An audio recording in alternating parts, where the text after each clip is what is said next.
So very good morning.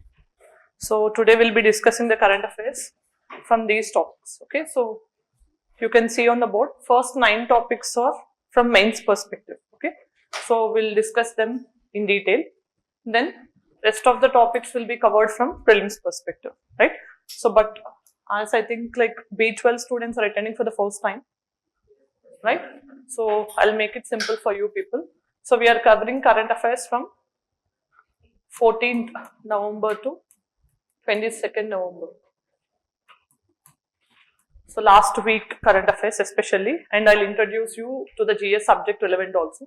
So first topic, if you see, there is a proposal, right? So if you see in today's topics also, 2 or 3 topics are linked with each other. So first topic, if you see here, fossil fuel non-proliferation treaty, right? Online students once confirm the audio and video.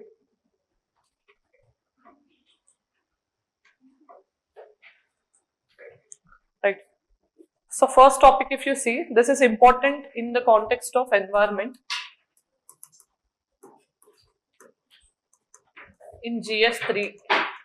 Okay, so this is relevant in GS paper 3, especially from environment point of view. And you know, like one brief thing you need to be aware is there is a COP29 going on. Okay, COP29 means 29th ministry or member meeting of Conference of Parties, we call COP means. Okay, so this is the meeting of UNFCCC countries, United Nations Framework Convention on Climate Change, right? So with respect to climate change, because you know that is a major problem the earth is facing now, global warming and climate change. So to stop that from happening, we are having some convention that was signed in 1992.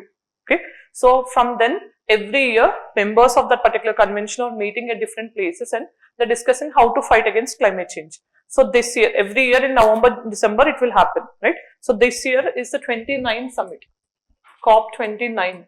Okay, till now 29 summits happened. This is in Azerbaijan's capital, Baku. Azerbaijan is a country in Central Asia, right? So please locate on the map. So its capital is Baku. So in this region, there is a meeting going on already, okay? So for almost a month, you can see. So in this, there is a proposal by some countries, okay, with respect to this treaty. We'll discuss what is it. Then, second topic is Manipur crisis. You might have been aware of this, right? So since last May or June, Manipur is in boil, right? So there are different reasons. We'll also understand what are the reasons why Manipur is in crisis. Because you know, maintaining internal stability is also very much important for any government, right? So we already have anti-Sikh riots, Godhra riots, like we have many riots in India, but successfully we couldn't all like settle those particular riots. But in case if we don't settle this, what happens in future?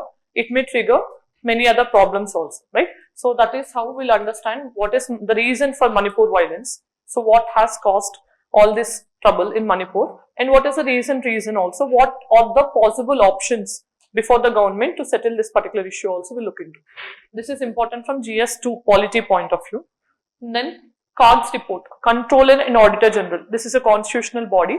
So generally he'll report on different things which he'll find out with respect to government's expenditure, revenue and all. So we'll understand CAG's report with respect to urban local bodies or municipalities. Okay. So this report is also important in GS2 polity and governance point of view.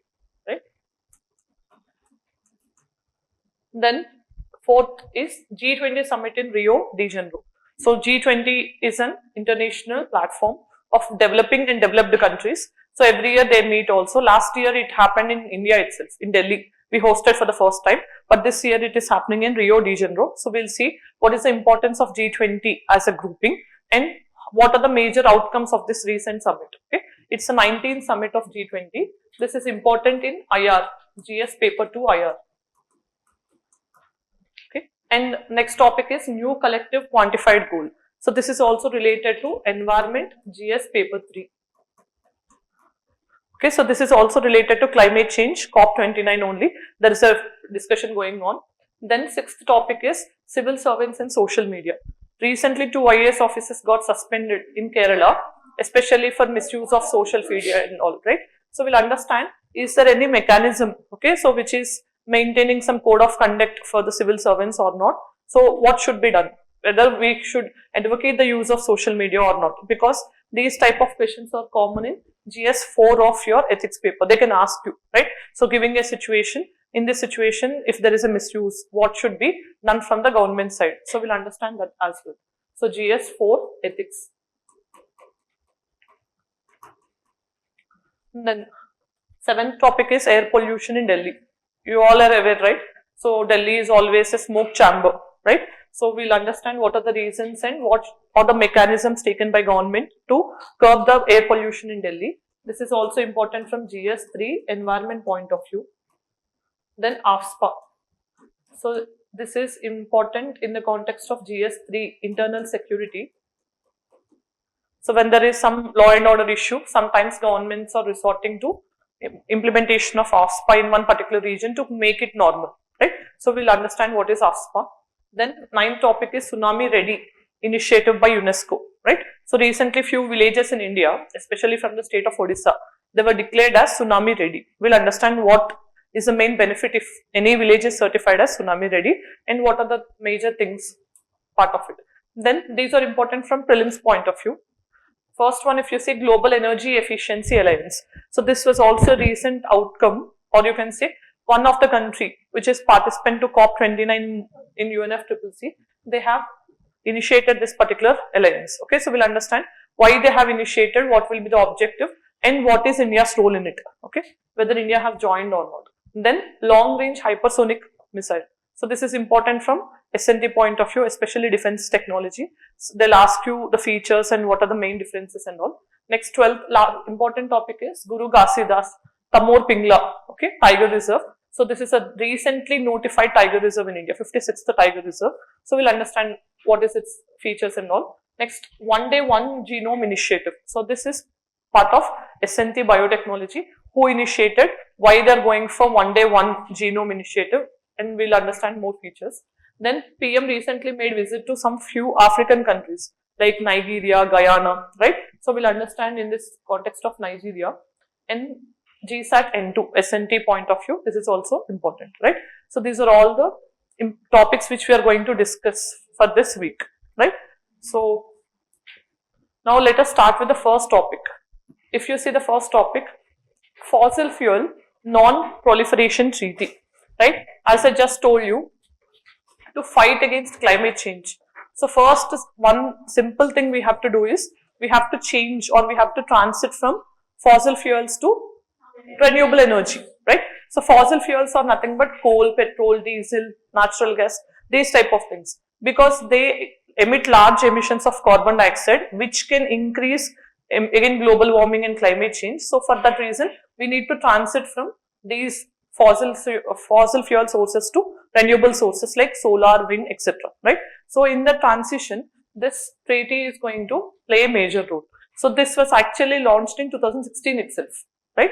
So but you know, in international level, any convention, once if it is signed also, it will take a lot of time, because every country again has to comply to that particular treaty by passing their own law in the national level. So it will take at least 1 to 5 years of time to come into force, right? So that is why, although it was conceptualized in 2016, it was launched in 2019, because whoever was signing that particular treaty also has to comply. See, if I just say I'll follow, that doesn't mean it will turn into reality, right?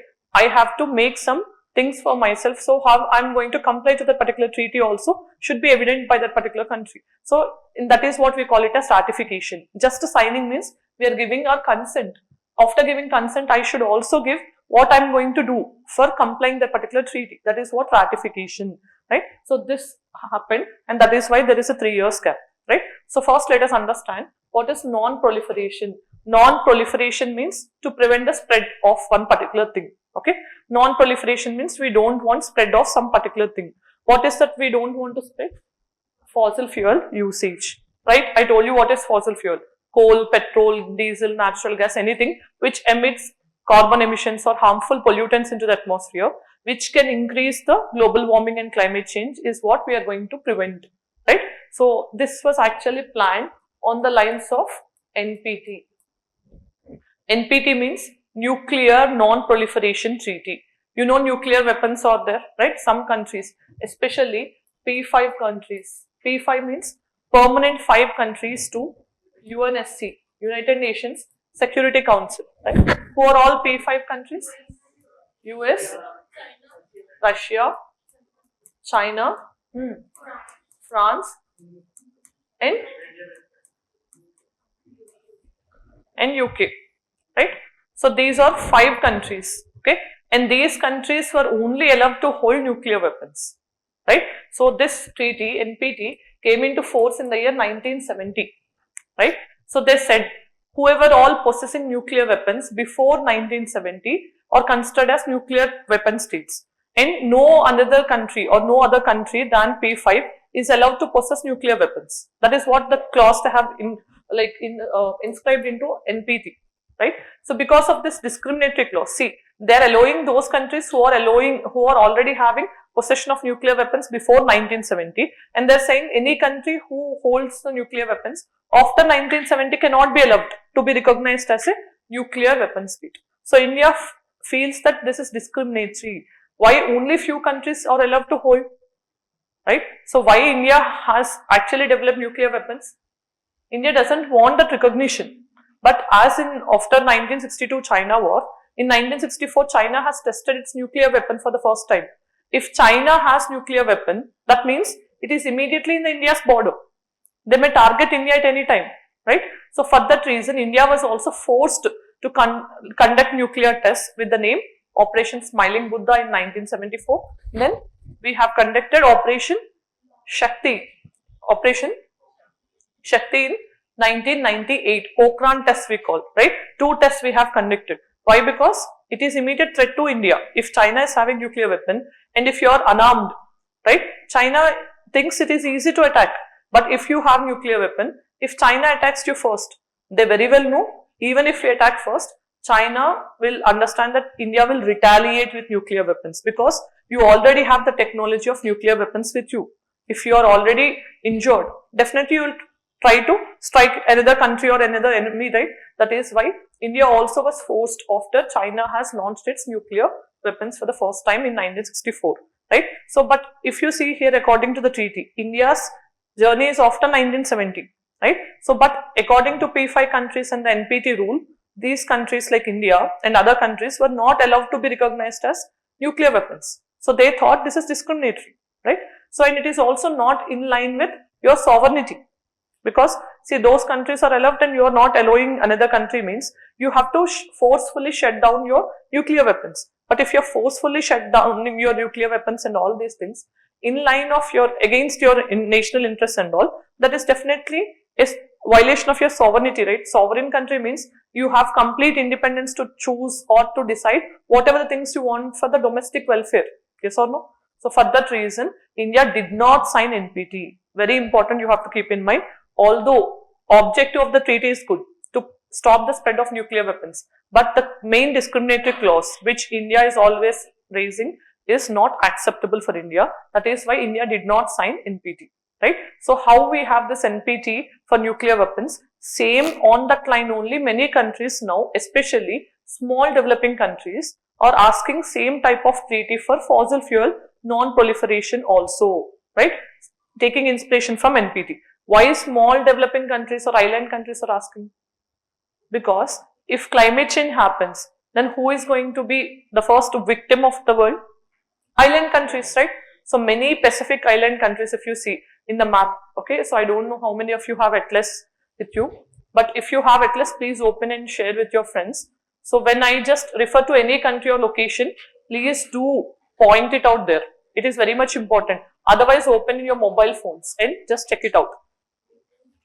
Especially in the Pacific region, in the Melanesian region, you have many countries, Solomon Islands, Vanuatu, Tuvalu, right? So, in these countries, if you see, if there is any sea level rise, what happens? These islands will be inundated, right? That is why these countries are demanding for more climate finance and they are also asking for total phase out of fossil fuels. That is the main thing, right? So, just observe in the Pacific Ocean near the Australian region, especially near the equator, you will be seeing small dots on the map. Those are all different island countries. If anything happens in the name of climate change, first sea level rise will happen, right? You know what happens? See, it's simple. If everyday temperatures are increasing, right? What happens? Whatever the glaciers we have, they will melt, right? Because of more temperature, ice melts normally, right? So when glaciers melt, what happens? All that water gets added to where? Oceans only, right? So if oceans level, that means water in the oceans increase. That is what we call as sea level increase, right? Sea level rise. If that happens, all the coastal communities of any particular country will submerge. But if it is a small island, then how they can be better prepared for this particular thing? That is why they're asking for more restrictions or complete phase out on fossil fuels, right? So here you have to understand three main things. First thing is we wanted to limit the spread of fossil fuels in the coming years. First one, and already fossil fuel extraction is going on. No, we are extracting and we are having some reserves with us. So that also has to be phased out soon, but in a proper manner. And then we have to completely transit in future to renewable energy. These are the three main objectives of this particular treaty. Okay, so we should not again rely on fossil fuels. Already existing fossil fuel extraction should be properly phased out. And third, we have to completely shift ourselves to renewable energy. So these are the three main objectives of this particular treaty, which was supported by many island countries and least developed countries also, right? So that is the main idea. And once if it was accepted, it will be legally binding. That means whoever all the parties to this particular treaty, they all has to adhere. Okay, that means they have to cut down the fossil fuels, they have to completely shift towards renewable energy according to some timeline and some targets. So that is what the main treaty is talking about. Then if you see, I just told you, it was inspired by international agreements which are dealing with nuclear weapons, especially NPT, right? NPT we have, CTBT we have, Partial Test Ban Treaty. Those are all main treaties which are concerning with the nuclear weapons spread. Okay, we don't want nuclear weapons spread because you already, if you have seen in the world history, after World War II, okay, so Pearl Harbor attack, and you know, immediately US has thrown some bombs on Hiroshima and Nagasaki. Today also, there is no life properly, okay, got reinstated there. And that is why we don't want nuclear weapons or against the human race actually. Those are also weapons of mass destruction, which can cause large scale destruction. So for these things, we wanted to limit the spread. For them, we have some treaties. Okay, although India was not a member to that particular. Today, if you see in NPT, almost all countries have signed except India, Israel, Pakistan, North Korea. These four countries, although they have nuclear weapons, they did not sign NPT. You can understand why these countries only did not sign. India because China is having, and Pakistan also is taking help from China to develop nuclear weapons. Almost India and China have same nuclear stock also, you can say, right? But if you take the case of Iran, you know very well, they have very good enmity with USA and they don't rely on US and other countries' promises and all this. So they don't generally believe in these treaties. Then third is North Korea. You know, North Korea is also an enemy country to USA. So they have immediately South Korea, which is an ally of USA. So that is the reason. And Israel, because you know, it is surrounded by all Arab countries and all. Palestine was also being supported by many Arab countries. So they, to protect themselves. These four countries today who are holding nuclear weapons also did not sign NPT, right? So this is what already asked once in UPSC prelims. Which countries are non-nuclear weapon states, but who are all non-nuclear weapon states recognized by NPT. See, although they have nuclear weapons, but they are not recognized as nuclear weapon states because they did not sign NPT. That is what the question they have asked, right? So then, if you see origins and evolution, so it has its origins almost in 2016. You know, Paris Agreement is very much important in terms of climate change. So first time we have kept a legally binding agreement, okay, to fight against climate change in the form of Paris Agreement. It was signed in 2015, COP15, okay, so at that point of time. But later on, you know, it was formalized in next year, 2016, it came into force. So almost at that lines only, we have this also conceptualized. And many persons like former UN Secretary General, Ban Ki-moon, he also have endorsed this treaty. That means he said like it is very much important to fight against climate change. So that is what its importance also. Then if you see recent developments, I just told you 29th Conference of Parties to UNFCCC, which is assembled in Baku. Almost 10 countries have started discussions on fossil fuel non-proliferation treaty. And they're saying, so almost if you see among those countries, 13 small island developing states in the Pacific, especially, who are facing the front of climate change, like Vanuatu, Tuvalu, and other major countries who are producing coal and fossil fuels, like Colombia, they also have signed or they have initiated this particular treaty. They want this to be implemented. But you know, once if we say that we wanted to do this and all, it's not sufficient. We need to have some finance, right? So suddenly, if you are already having coal, petrol, diesel, that means we already established thermal power plants and everything. So suddenly if we have to abandon all those and we have to start solar energy and wind energy means, is it not easy? It's not easy, right? So we have to again transit. That means to change this process also we need some finance and some mechanism. So which is creating the shift from this particular fossil fuels to renewable energy. So finance is very much important. Although we have many treaties and agreements in climate change perspective, but what is lagging is finance. So because there is no money, developing countries understand in the climate picture, what is most important is always the fight is between developed countries and developing countries. Developed countries like USA, China, European countries, they have exploited all the natural resources. They got developed in the process and they have emitted huge emissions, right? They already got developed. But now, in case if the climate change happens, who is the first victim? Poor countries or island countries or least developed countries only, no? So these countries want more money from developed countries. See, already they have used the resources, they have polluted the environment. If they can only give the money, then that will help us to fight against the climate change. That is what the stand of developing countries. Developed countries are saying like, I'll give. See, almost in COP15 that happened in 2009, Copenhagen, Denmark, they said like every year developed countries have to give $100 billion every year. But understand from 2009 to 2024, almost 15 years has passed, but there is no, in one single year, they did not give even $100 billion. Not in a single year. They're just promising that every year we'll give. But it was not getting into reality. Then what is the use of all these treaties, right? That's the main problem. So with respect to finance also, 25 member countries, they're forming an alliance also for banking and they're asking finance also to be given so that there can be easy transition from fossil fuels to renewable sources. That is what part of this treaty. Then why there is a need? Already if you see, what is highlighting this treaty's importance is Paris Agreement. If you see, we are failing directly to address fossil fuel agreement. In the Paris Agreement, what is the main treaty that was concluded? We agreed that whatever the pre-industrial levels means around 1600 and 1700 when industrialization started. Okay, so before that, whatever the greenhouse gas emissions are there and how much temperature we have, global average temperature if you see, compared to that, presently we wanted to limit the increase in temperature to almost 2 degrees centigrade.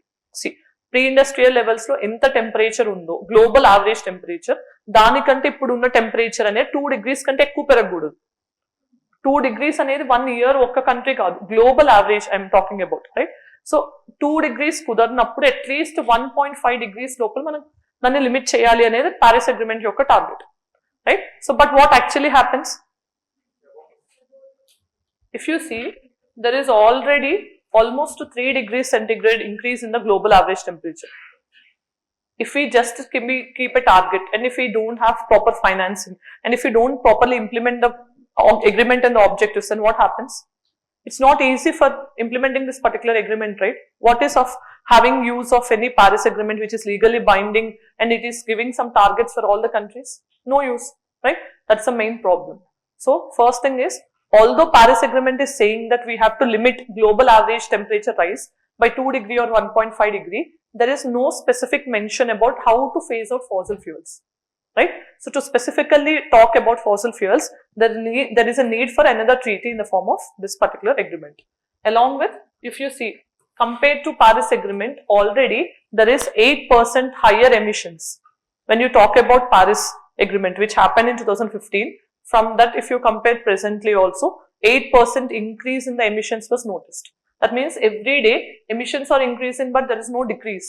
In this context also, there is a very much need for having a separate agreement which is trying to phase out all the fossil fuels, right? Then, so every year if you see, that is one easily you can write.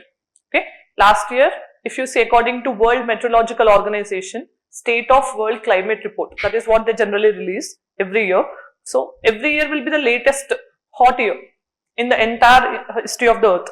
Every year we are seeing in the summers we are not able to live in also, right? So 45 degree, 46 degrees have become normal these days. So because of climate change. So that means if you see 2024 is likely to be the hottest year on record as far as WMO's or World Meteorological Organization's report is talking. So these are all the things highlighting that there is a climate change already started going on, right? And the persons like Trump, if they get elected, they'll say there is nothing as climate change, tooch. That is what the stand of Trump is all the time. He doesn't agree that there is a climate change because he's a very good businessman. He has a very high investments and stakes in coal industries and petroleum industries. He doesn't talk about climate change, right? So, and most of the times, what is the sorest part is, US will not sign any of these agreements. It will sign, but it will not ratify. US is the largest greenhouse gas emitter next to China. Okay, but if US doesn't comply to these agreements, then what will be the use? They're not giving money, they're not complying, they're already exploited, polluted, and they're living peacefully now. They have very good technology also in future to fight against climate change also. But what about in countries like India and another country, right? So that is the main problem. So you understood the need of this particular treaty, right? Then, so if you see, if fossil fuels continue to rise also, then global temperatures are already exceeding the safe limit. Even today also, if we start initiating something, okay, if we do some revamp or restart programs also, still fossil fuel emissions are exceeding the safe limit. So that means we cannot control or we cannot keep the target of 2 degrees of Paris Agreement again into reality. That's the main problem. So that is why there is a concept. This I'll discuss in detail in the next topic also. New collective quantified goal. What does it mean? Okay, so that is also very much needed. And then nationally determined contributions. So as part of Paris Agreement, I just told you why Paris Agreement, many COPs happened. Why only we talk about Paris Agreement is most of the times all the COP meetings, okay, so there will be some differences between developed countries, developing countries. There won't be a unilateral outcome. But what happened in Paris Agreement is, for the first time in 2015, they have agreed on a legally binding treaty. Almost 196 countries to UNFCCC have agreed that we have to limit global average temperature rise to 1.5 to 2 degrees centigrade. So every country almost have agreed. That is why it is considered to be significant. But again, to comply, see, every country said we will do this, but how they are going to make that into reality? Again, every country has to take its own targets forward. Yes or no? India also, if you say we have kept some targets, Panchamrit principles we are following today. Panchamrit means 5 principles India has pledged that I'll do these things from my side to limit the temperatures to 2 degrees centigrade. Like that, every country is also giving some voluntary targets. Those voluntary targets are nothing but nationally determined contributions. For example, we wanted to produce 500 gigawatts of energy from renewable sources by 2030, right? Currently, out of 500 gigawatts, we already have reached a target of 200 gigawatts from solar, wind, hydro, etc., right?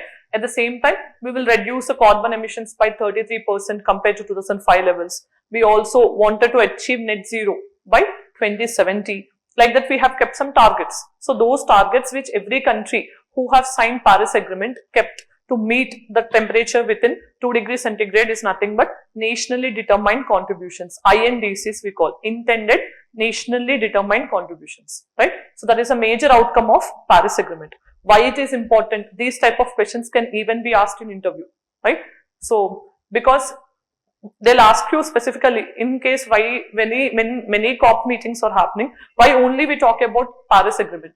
That is why it is important, because first time we have legally agreed, legally binding targets were set by many countries who are complying to Paris Agreement, right? So that's the first thing you have to keep in mind. Then, as I just told you, this fossil fuel non-proliferation treaty has 3 main objectives. So first is non-proliferation of fossil fuels. No spread of fossil fuels further. Already existing fossil fuels have to be phased out in a easy manner, and then there should be a transition towards renewable energy as soon as possible. 3 main objectives you have to keep in mind.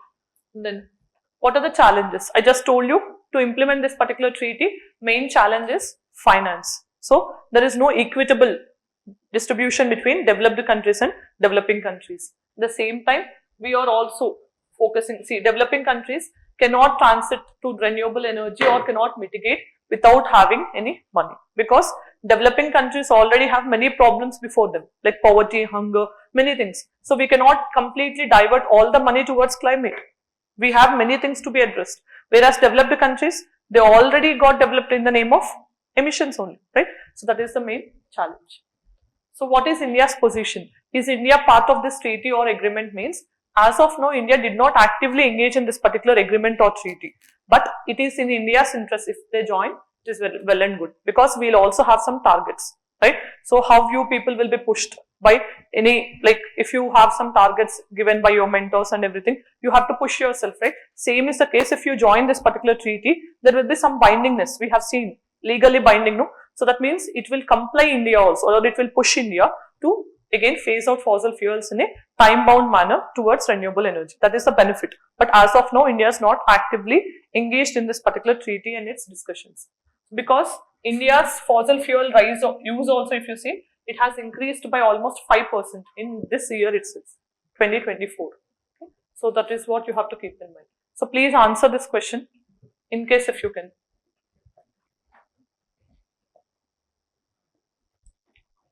Paris Agreement follows which of the following principles? Good. So answer here is shared but common but differentiated responsibilities. See, understand, I just told you in Paris Agreement, common. What is common? We wanted to stop climate change. That is common. But responsibility is differentiated. Developing countries have different responsibility. Developed countries have a different responsibility. We have a common goal of stopping climate change from happening. But the approach towards that particular thing is different for developed countries, because they already have released many emissions. They have to take the lead and they have to give money.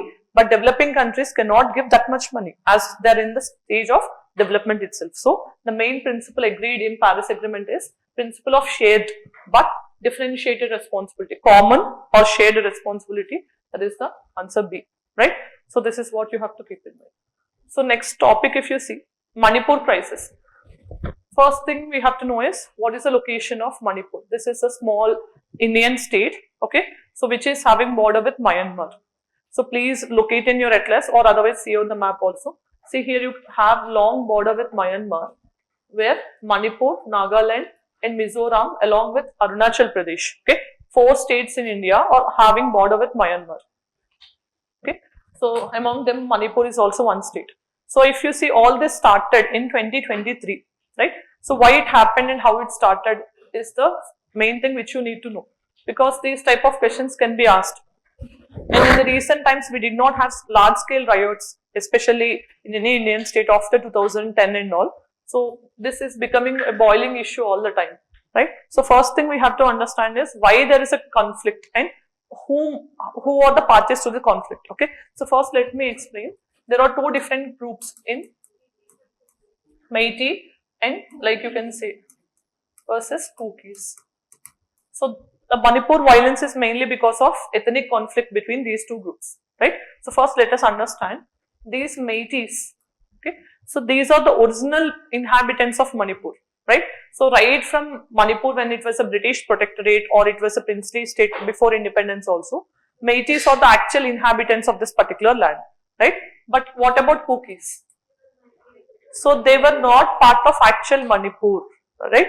So before independence, when Manipur was British protectorate, okay, protectorate means it was a princely state, but it was guaranteed by, like, British was protecting them by giving some assurance and armed forces and all. So at that point of time, so this state of Manipur is experiencing some raids, okay, raids from Kuki people, especially, so Naga people from Myanmar. Myanmar is then Burma, right? So Nagas of this particular region are raiding this particular region and then looting all these things in the Manipur. So at that time, these people have asked the help of the British. So at that time, British has taken these Kukis who are actual people of Myanmar and they asked them to settle in this Manipur and they fight against this Naga raids and all. That is all how it started. Nagas are also part of Manipur only. So they are raiding the people in Manipur, especially Meitei people. So they were actually asked by, this Kuki people were asked by British to fight against Naga invasion or riots. So that is how it started. So what actually happened is, if you consider this is a state of Manipur, right? So all this region is dominated by hills. So entire state is surrounded by hills. In the main we have is the valley region or plain region.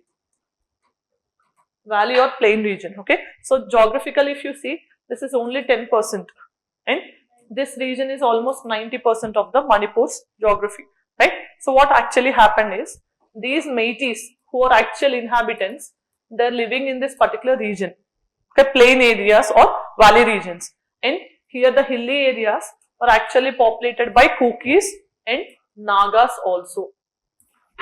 Understand, right? So this is a geographical pattern. But what actually happened is, these Meiteis were recognized as OBCs and some are also recognized as SCs. Okay, so that was a social status, and these Kukis along with Nagas were recognized as STs, right? So that was a demographic profile also. What actually happened is, see, because they were STs and they're controlling almost 90% of the hill area, they're economically backward. Hilly areas may not have that much feasibility of agriculture and many things. So they don't have that much economic strength also. But what actually happened is, in this particular region, 90% of the region, and along with this 90%, 10% also, these Kuki or Naga people can buy land anywhere. Not only in the hill region, they can also buy land in the valley region also.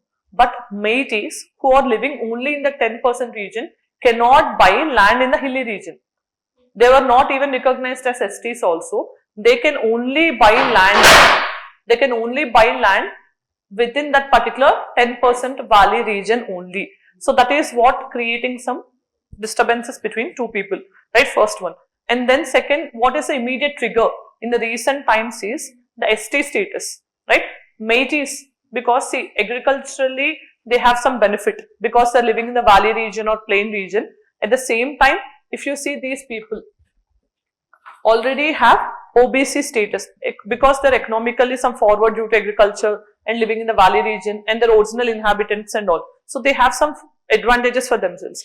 But what suddenly happened is, now these people are also asking, Meiteis are also asking for ST status.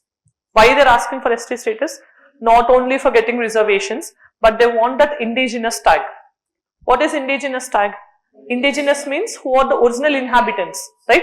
So what actually happened is, I just told you, Kukis were not part of original Manipur. They were brought by British from outside to protect against Naga rights, right? So, but Kukis got settled in the particular region of Manipur and they were also enjoying all the benefits, no? Because see, recognition as an ST will give reservations, it will give some benefits in welfare programs and schemes, right? So that is already taken by most of the Kukis and Nagas. So, but what the people of Meiteis are feeling is, we are the original inhabitants, but we are not getting all the benefits. But these people who came from outside are reaping all the benefits which we are naturally entitled to. That is what a feeling that Meiteis have developed over a period of time. So slowly they also started asking for ST status, right? So if ST status is there, you will also have reservations. Reservations in jobs and employment, education and all. At the same time, so many welfare schemes dedicatedly will be launched for STs also, right? At the same time, if you are having ST status, then you will have autonomy in the form of 5th and 6th schedules also, right? So that is also one benefit. So main issues over Manipur is, first is land. I just told you, Meiteis can only buy land within that valley region, 10% region only. They cannot buy land in the hilly region which is dominated by Kukis and Nagas. Second is reservation, demand for STs. So land and reservation are the main reasons for Manipur crisis. Along with this, they also have different reasons also. First thing is, if you see, as I just told you, Kukis were brought by British from Myanmar to settle into this particular Manipur. So from the beginning, Kukis are seen as foreigners to that particular land. They were not seen as original people. How many years happened after independence also? It has been 70, 80 years, right? 75 years also. So after 75 years also, the Kuki people were seen as foreigners to that particular land. They were not recognized as original persons of that particular land. That is Kukis are also developing some sense of alienation, right? So see, just now we have like on the other day also we have discussed Citizenship Amendment Act, right? So when Citizenship Amendment Act was brought, especially giving citizen status to some particular communities other than Muslims, right? So how Muslims will be having that feeling? They'll feel that we are alienated. Why only Muslims are not given? So these things will create some alienation, and that will again create some conflicts in the society. Same is the case here also. Kukis, although they got settled 75 years back in the state of Manipur or more, so from then also they were treated as aliens to that particular land. So that feeling is also there high in the Kukis. That's one reason. And then second reason is, see, Kukis they were brought from Myanmar, that is Burma at that point of time. So they already have some cultural connections with the people of Myanmar. But recently, the government thought of implementing inner line permit system, ILP. Inner line permit means if any foreigner has to, foreigner means not only foreigners, if we people also, okay, who are not native to that particular area, if we wanted to enter into Manipur, we need to take the permission of the government because it is some culturally sensitive area and everything. We need to have some permit, inner line permit, right? So if they implement, what happens? Kukis who are having cultural exchange with some people of Myanmar, they cannot come and go. Yes or no? That is also creating some conflict among Kukis. So they're feeling we may not have that cultural contact anymore. Okay, all these are mainly targeted over Kukis only. Why everything is targeted against Kukis only? That feeling got developed over a period of time, right? Not only this, external factors are also there. External factors means all these are internal factors, right? Till now what we have discussed. But externally, if you see the state of Myanmar, it is most unrest state in Asia, right? So if you have seen, no, like 5 years continuously they'll have democratic government in Myanmar. All the time military rule, junta, everything will be there, right? So Myanmar is completely in a state of political turmoil all the time, right? So that what happens is, if there is political instability, what happens? People will try to cross the borders and settle. Already Manipur is the land of Métis according to them, but it was invaded and it was settled by Kukis and other tribes also. But again, if it starts influx of refugees from Manipur and everything, it may again create more competition over already burdened resources. Yes or no? That is also the external factor. Political instability in Myanmar is triggering the refugee influx into Manipur. That is also one reason. Not only this, another reason is, here we have Golden Triangle. Golden Triangle means, if you see here Myanmar, here we have Thailand and here we have Laos. So these are three countries, okay? They appear like triangle. They are very famous for drug cultivation, okay? Opium, poppy, drug cultivation. So Golden Triangle this side, Golden Crescent that side. Crescent, India, Iran, Pakistan, Afghanistan. Those are also famous for drug trafficking and all. So what happens is, in these countries they are producing high opium and poppy, and that is actually entering into India's border with the help of Manipur. Okay, so Manipur is now becoming a drug hub also. That is also one reason. So it is also making many of the people illegally, they're exporting, importing, and they're getting money. That is also one external factor.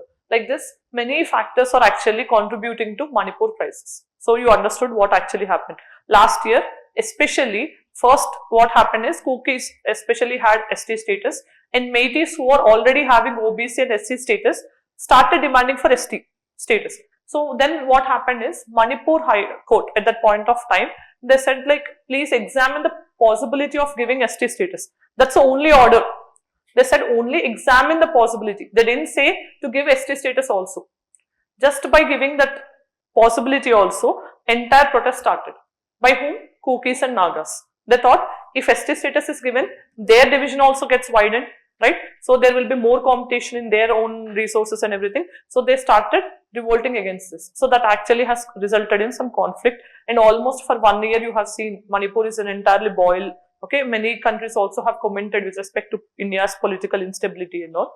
But what actually happened is, so because of some like imposition of ASPA and different measures, law and order control measures and all, it has subsided. But in the recent times, what happened is, in this 10-15 days back, some bodies, unidentified dead bodies of especially Kuki people, not Kuki, Métis people, actually found in one particular region.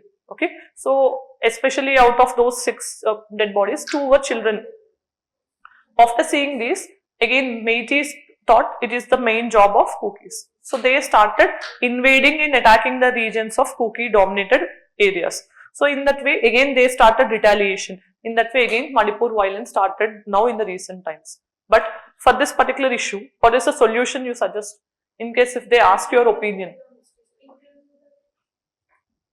Like if we give Métis ST status, in the future some another community will ask, yes or no? Reservations always will have a debatable thing, but no time if you see there will not be a permanent solution for these things, right? So if one community gets settled now, later on another community will also ask. But what is the main solution here is, we need to make them more economically dependent. See, not only these factors, lack of proper development in terms of economy is also one reason. Entire northeastern India, if you see, it is not economically developed because it was geographically isolated from mainland India. And if you have seen, almost from post-independence, after it was converted into an union territory in the beginning, that means from 1950, when Indian constitution came into force, or 1947, till almost 1972, Manipur was a union territory, right? After 1972, it turned into a full-fledged state. From 1972, almost till the early 2000s also, you can understand, all those years Manipur was under AFSPA, Armed Forces Special Powers Act. Okay, so that means, you know, armed forces will have more powers. They can arrest anyone, they can summon anyone, they can raid anything. Okay, so in the name of AFSPA, so many atrocities also happened. And you know, one of the famous Manipur Iron Lady also we call, Yvonne Sharmila, right? So she has almost gone fast for 14 years or something, only on liquids she used to survive, and she did not take solid food. Iron Lady of Manipur and all we call. So in that way, AFSPA is also creating some unrest among the people. Why? See, if AFSPA is there, development will not be that much. Whatever the armed forces do in the name of AFSPA also, they have complete immunity. They cannot be questioned in the courts. In that name, they are doing some rapes, murders and atrocities also. So the people are not having happiness. They didn't see the fruits of development. Civilian also, they are having some conflicts among themselves. Political instability, AFSPA is also imposed. So all these things are keeping Manipur at some issue all the time, right? So after 2010, only in 2022, completely AFSPA was phased out. Okay, in a phase-wise manner. 22 phased out, 23 conflict started again. And recently, it was also again imposed in 6 districts of Manipur. That is why also I have added this as a separate topic. Okay, in 9th topic we'll be discussing about AFSPA also. So this is also one reason. So that means these type of things will create some unrest among the people when they don't see fruits of development. Or I told you many times that poverty is the root cause of any problem. It can be terrorism or it can be crime. If people are having that sense of deprivation, definitely it will start some unrest among themselves, right? So that will start these type of conflicts, right? So, and you know, most of the times other states in Northeast, they have autonomy, they have 6th schedule, 5th schedule status and all. So, but Manipur people, they don't have these things, that they thinking why this is happening only to us. So that all started this Manipur violence. So this is all the brief history of Manipur and why it happened. But if you see, sorrowing fact is, almost for 10 times after independence and Manipur turned into a full-fledged state, 10 times it was imposed under 356. Article 356, you know, president rule, right? So 10 times it was imposed in the state of Manipur,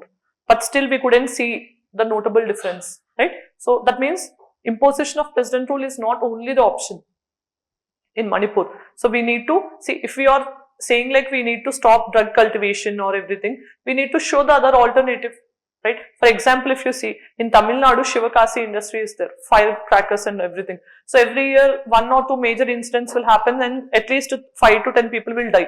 But can we say like those people should completely leave that particular employment and all? If we can show alternative employment, they can come out.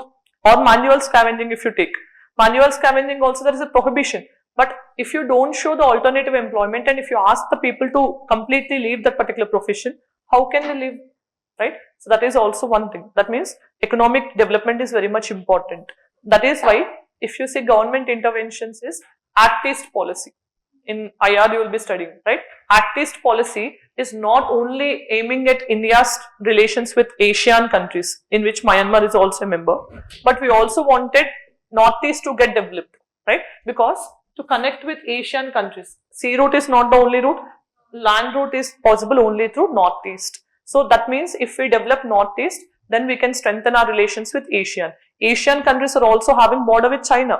If we can increase our strength and strengthen relations with these countries, that is also one way how we are excluding border countries from China. So many things are there, but for strengthening Asian relations, we need to have some political stability in Myanmar, which is not in our control. But what is in our control? We need to keep this as a peaceful hub, right? So if we can ensure there is a development in this particular region, definitely the people will not take the help of any country. See, arms, drug trafficking, cattle smuggling, even fake currencies, many things are happening in this particular border because they don't have that development. If they have development and if they are earning more, then what happens? They don't allow these things to happen there. They believe in government. So once if they believe government, they don't encourage these illegal activities in the border, right? So it is very much important, not only for political stability, for internal security also it is very much important to have peace in the northeastern states, right? If it is a case of Manipur today, it may start in future in another state of northeast also, right? So that is why it is very much important to control all this. And for examination point of view, you have to keep in mind, this border of Manipur is guarded by whom? Very good. Assam Rifles. Okay. So that is the paramilitary force guarding Manipur border, right? So and Bangladesh is guarded by BSF, Border Security Force, right? So this is what you have to keep in mind. And Tropic of Cancer is not passing through Manipur, understand? Okay. So it is passing only through Tripura and Mizoram in northeast, along with 6 states of mainland India, total 8 states. And here you have to keep in mind, Imphal is the capital of Manipur, and Manipur has a very famous freshwater lake called Loktak. Loktak is the largest freshwater lake, not only in Manipur, entire northeastern India, right? Loktak is the lake in which we have world's only floating national park, Kabul Lamjavo. Okay, Kabul Lamjavo. This is the world's only floating national park. Fumdis will be there. Fumdis, okay. So floating mass. Okay. So floating national park we call. Fumdis will be there. Some grass type of things will be floating, on which we have Sangay deer. Okay. So antler we call, or Sangay deer. This will be moving from one Fumdi to another. It will be like a dancing deer. Okay, it will be appearing like it is dancing. That is why it is also called as dancing deer, Sangay. It is commonly seen in this Kabul Lamjavo National Park in Manipur, right? So already UPSC have asked this particular fact. Okay, so you have to keep in mind. And here we also have Barak River. Barak River, which is again a natural border between Assam and Manipur. You have to know about that particular thing also, right? So these are some important things which you need to keep in mind from prelims perspective. So first let us see the main issue. I just told you, since May 2023, Manipur is in unrest, right? So first thing, if you see here, almost 250 people were killed and many properties were destroyed.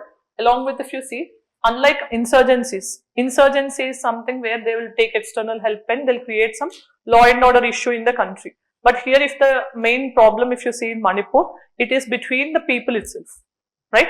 Insurgency is armed, but it is not armed here, right? People are raping another particular community person, they're killing, they're arresting, or like they're throwing bombs and everything. That is what happening. Here, the ordinary people became the victims and the perpetrators also, right? So they are the people who are becoming victims and they're also indulging in conflict. So that is the main problem of Manipur. So reasons behind, if you see, external factors, Manipur crisis since 2021, okay, and you know from Myanmar, what happened? Rohingyas, they started migrating into mainland India and Bangladesh. So that is also complicating the ethnic balance already. And drug trafficking, I just told you, Golden Triangle, Laos, Thailand and Myanmar. So MLT you can remember. So this is also triggering some unrest. Internal factors, demand for ST status by whom? Métis, right? And then land issues, valley versus hill, I told you, right? Métis are inhabiting the valley region. They cannot own the land in hilly region. Hilly people of Kukis and Nagas, they can own land and sell land in anywhere, okay, of Manipur. And lack of economic development and imposition of OFSPA. Prolonged imposition is also one reason why there is some unrest in Manipur. So these are all the reasons behind Manipur unrest. But how it is going to impact India? First thing is border vulnerability. If you see from Manipur, if you generally don't have peace in Manipur, whatever Myanmar unrest is, that can spell out even in Myanmar or in Manipur also. That is one main thing. And growth of militancy. So, you know, militancy slowly will increase into insurgency and all these issues. That may also be one impact.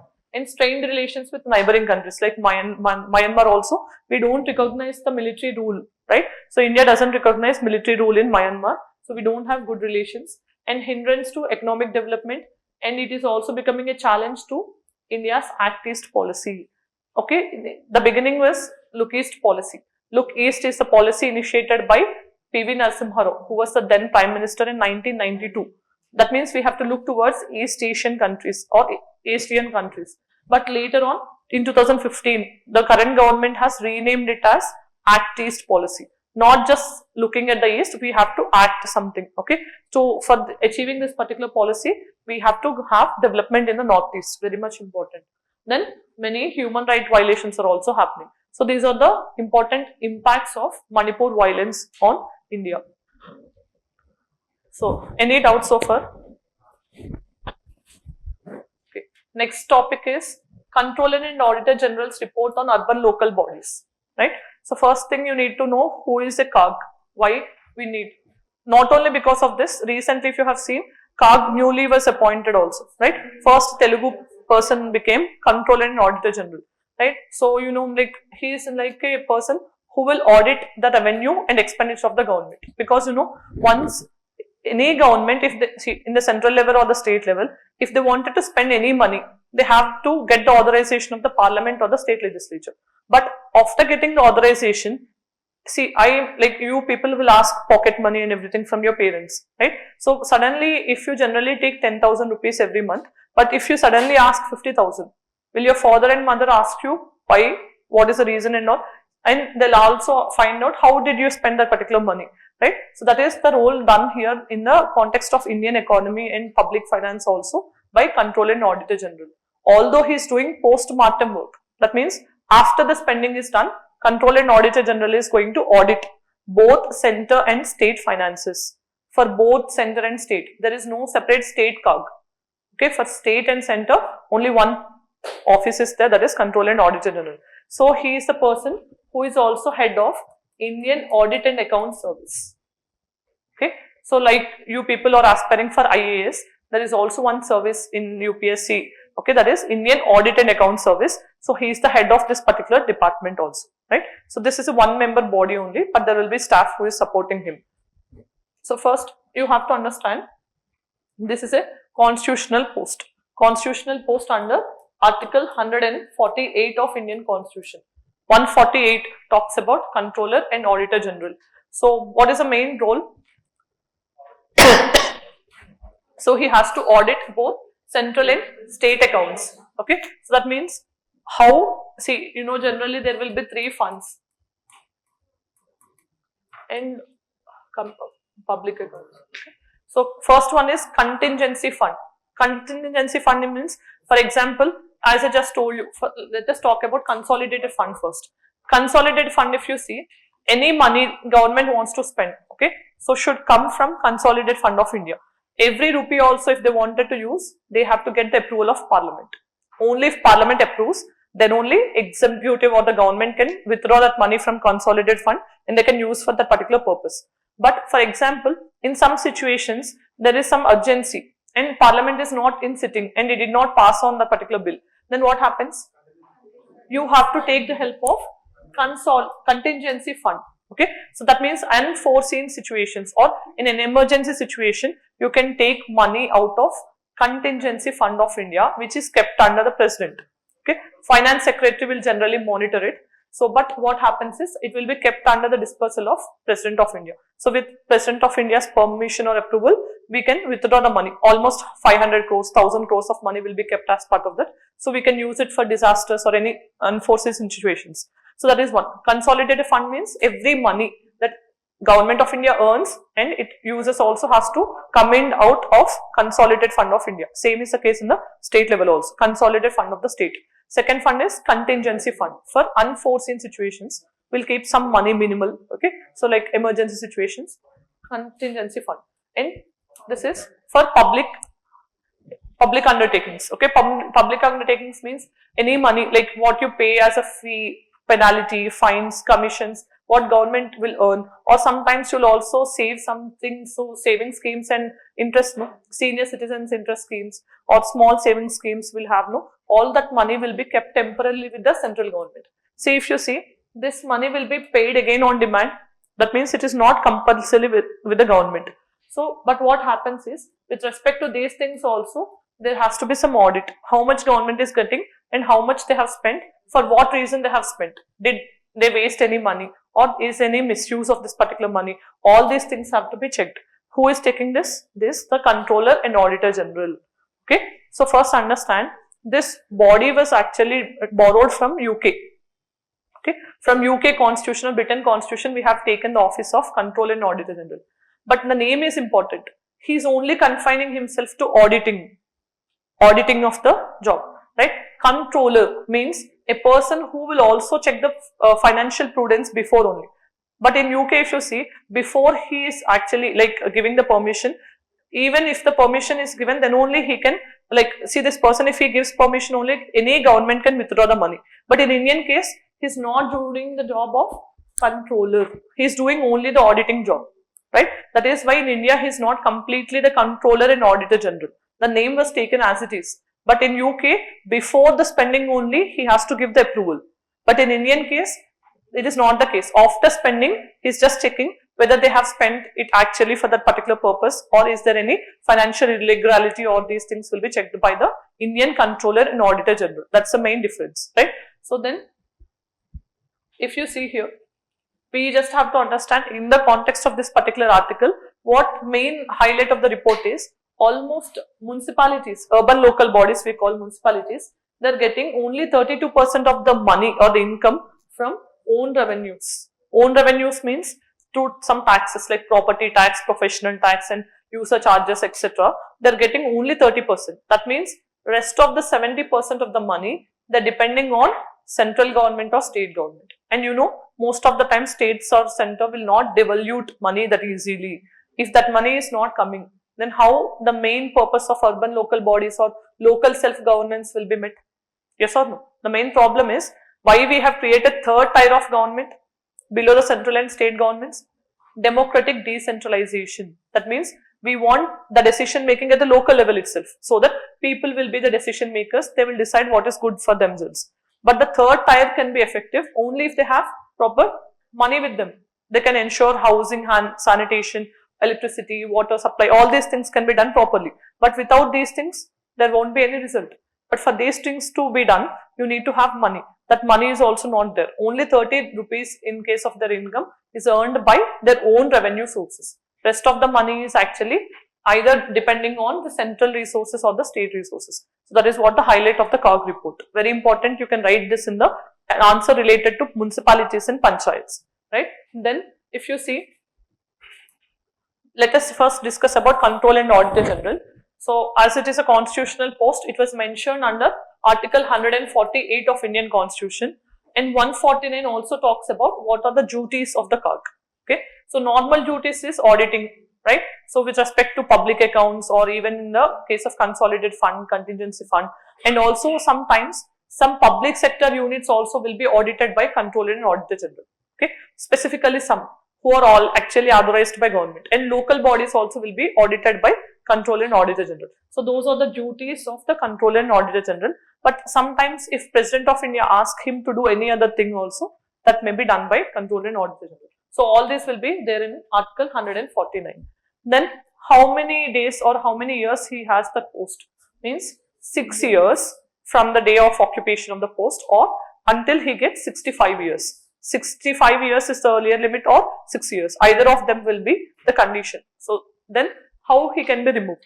See, Controller and Auditor General is very much important, because did government use the money wisely, or is there any corruption or misuse or any scam? Those things can be identified by whom? Controller and Auditor General. That means he has to do his job independently.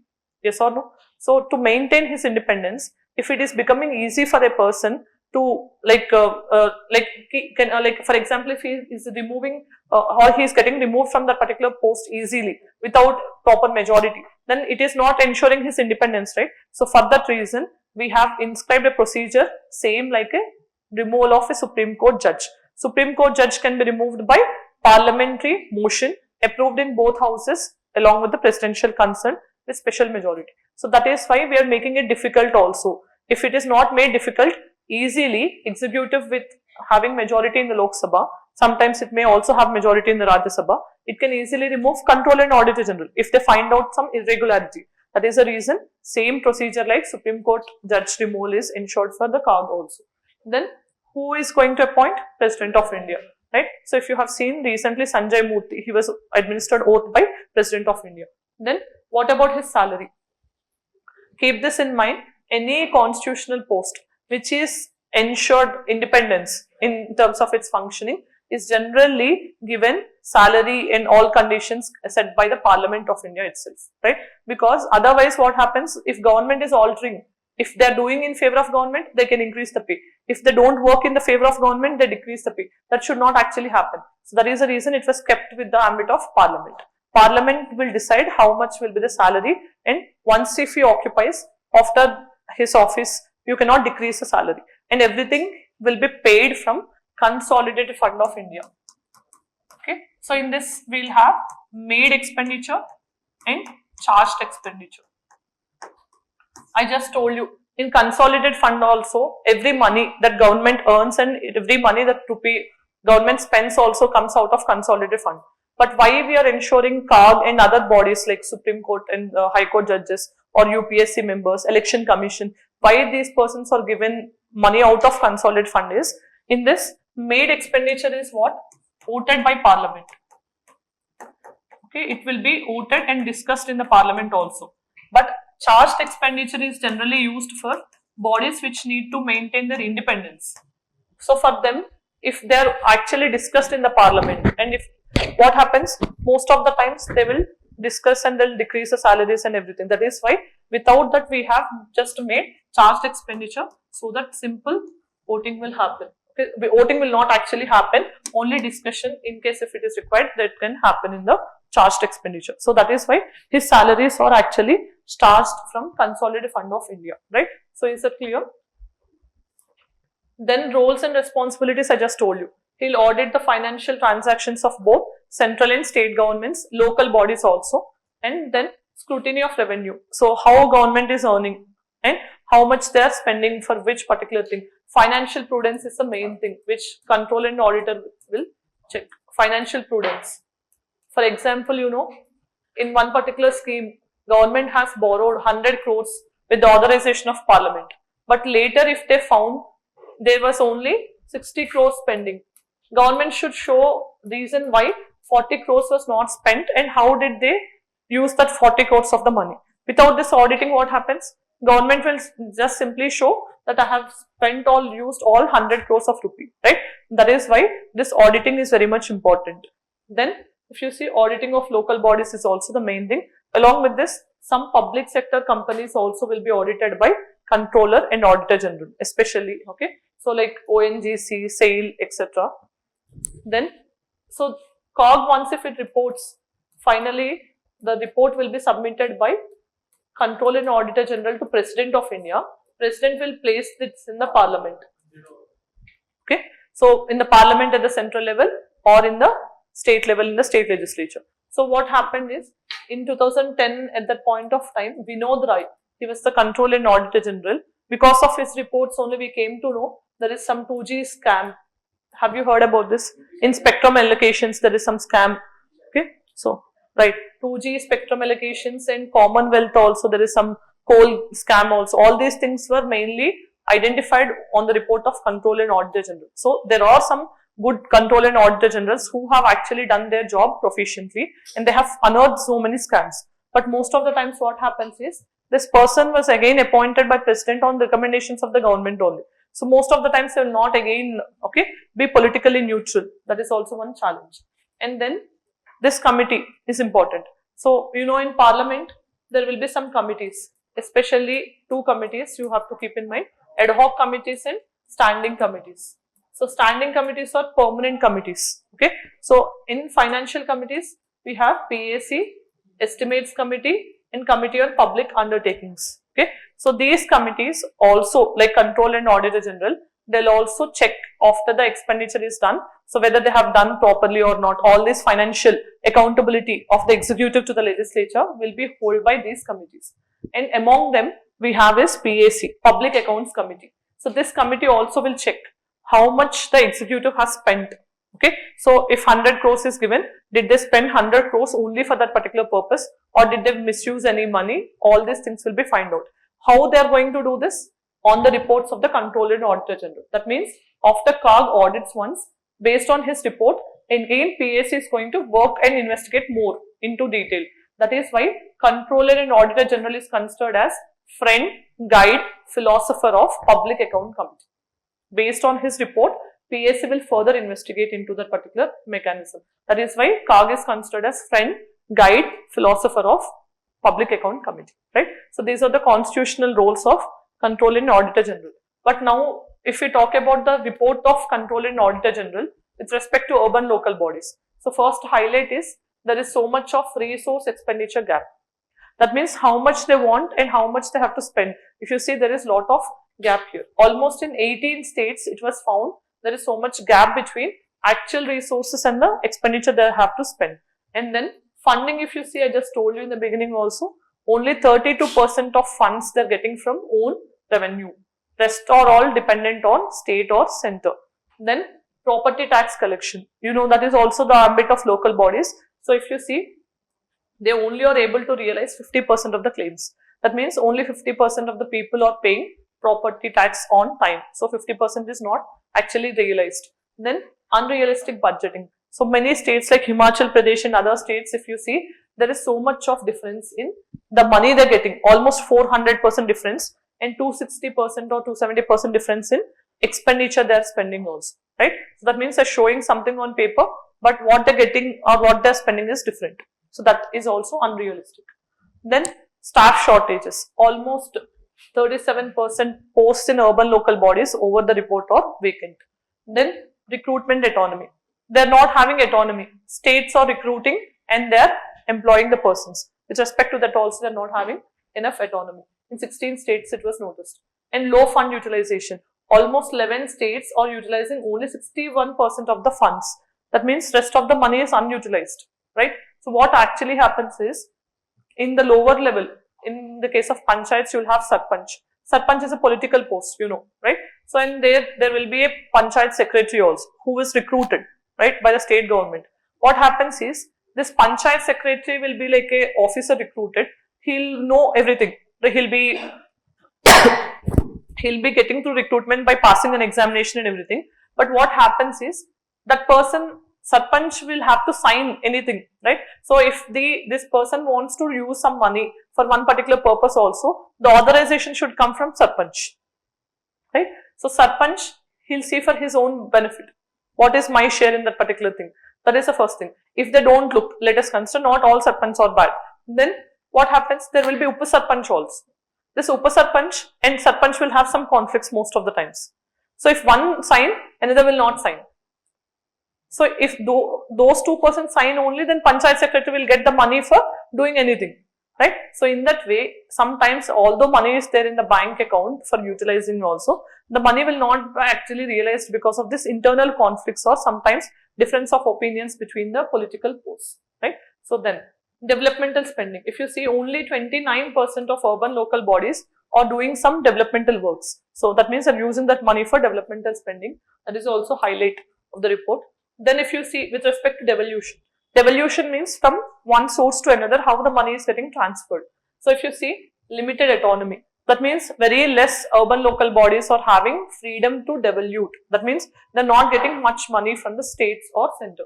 And progress on devolution, if you see, 9 states have devolved all 18 functions. So you know, in urban local bodies, which was inserted by 74th Constitutional Amendment in 1992. Right? So we made it mandatory. Before that also we have panchayats and municipalities, but with 73rd and 74th Constitutional Amendments only, we made it mandatory that every state with minimum of 20 lakh population should have 3-tier mechanism. Any state less than 20 lakh may have 2-tier mechanism. That's a mechanism we have kept. But under this amendment, we have added part 9A, okay, so part 9A to Indian Constitution, which talks about municipalities, and we also have included schedule 12 to Indian Constitution, right? 11th schedule talks about panchayats, 12th schedule talks about municipalities. Under this 12th schedule, we have added 18 functions. So any urban local body has to do certain functions. So it is the case of panchayats, 29 functions. 29 functions under 11th schedule were given. But for municipalities, 18 functions were given under 74th constitutional amendment. Functions here mean drinking water, sanitation, fire, okay, developing some forestry, all these type of activities. So what they have to do. So if you see, all 18 functions were transferred to urban local bodies only in 9 states. That means states are also not ready. They are reluctant to pass on the transfer of power to urban local bodies. Then least developed functions, if you see, devolved functions, if you see, urban planning. Most of the time states are not ready to give this particular thing to local bodies. They are keeping it with themselves. And fire services also is the one thing which they are keeping with them. And revenue autonomy also is the main thing. So they are not having much autonomy on how they are using, how they are taxing the people. So they are again having states interference, political interference in this, and property tax limitations. So any person, professional tax also, if you see, a person who is earning more than 2,500 per year can be entitled to pay professional tax under the ambit of local bodies. But most of the times, you know, that means every person has to pay, but no one will pay. That is also one major challenge. In this way, many problems are plaguing the urban local bodies, right? That was highlighted by COG report. So this is what I just told you. Part 9A was added by 74th constitutional amendment. It added 12th schedule, which included 18 functional items. Okay, so this was added by 74th constitutional amendment 1992. And State Finance Commission, like you know, Central Finance Commission devolves the money between center and states. State Finance Commission devolves the money between states and urban local bodies and rural local bodies, right? This is also constitutional post. Then all the articles between 243P to ZZ talks about urban local bodies, okay, related elections, reservations, State Finance Commission, State Election Commission, like this. All the provisions are under these articles. So 12th schedule, I told you, 18 functional items. You can see some items here. At the same time, states also have passed their municipal acts. So now let us look into the types of municipalities or municipal bodies in India. So basically we have different types. First is municipal corporations. Simply understand, GHMC is a municipal corporation. Corporation is for big cities like Hyderabad, Mumbai, Chennai, okay, Vizag also. These type of big cities will have municipal corporation. Municipalities also exist, okay, that is like a mini city and major town. Municipalities will have, right, in these municipal councils also we call. That is a second type of body. And then we also have notified area committees. Notified area committees. Notified itself means it was actually mentioned by a government notification. Why government notification will be issued means any fast developing town, okay, if it is developing at a faster rate because of capital expansion or because of different reasons, or sometimes that particular town is increasing in the population but it is not having all the civic amenities. At that time, government will notify that this is going to be a notified area committee, then that will be constituted as a separate type of urban local body, right? So what actually happens is, here in this committee, all the members will be nominated members only. There won't be any election, right, in this body. Remember, N for N, notified, all nominated. There won't be any election. That is the way how you have to remember. Then next is port ships. Port ships are the areas, port areas also we call. Especially in the port areas, we'll have a separate urban local governance for port areas like Mumbai, Chennai, etc. So here normal urban local bodies mechanism will not be in implementation. At the same time, we also have cantonment boards. So cantonment boards are the areas in defense establishments. Like you know, in Secunderabad we have cantonment board. So here normally urban local bodies in the state list, no. So they will be taken care by the state governments. But cantonment board, as it is in the defense areas, it will be under the Ministry of Defense. State government will not have any active intervention into the cantonment boards.